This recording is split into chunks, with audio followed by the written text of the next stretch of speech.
एक प्रश्न नेहमी विचारला जातो, की जावा डेव्हलपरला स्कोप आहे का? किंवा जावा डेव्हलपरला सध्या मार्केटमध्ये मागणी आहे का? जावा डेव्हलपरची मागणी ही कधीही कमी होणार नाही किंवा असं कधीच होणार नाही, की आता आम्हाला जावा डेव्हलपर नको आहेत. बेसिक रिझन आहे याचं. काय रिझन आहे?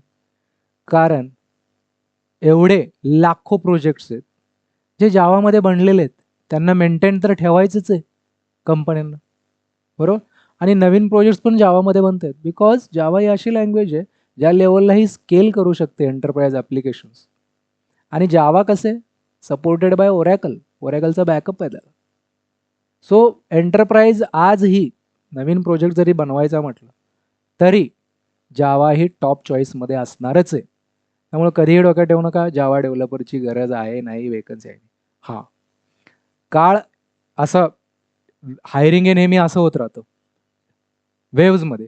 कारण असा एखादा काळ येतो, ज्याच्यामध्ये जावा डेव्हलपरची जास्त फिल्टरिंग होत नाही. एक इंटरव्ह्यू घ्यायचा व्यवस्थित झाला तरी घेतात, कारण रिक्वायरमेंट कंपनीला जास्त असते.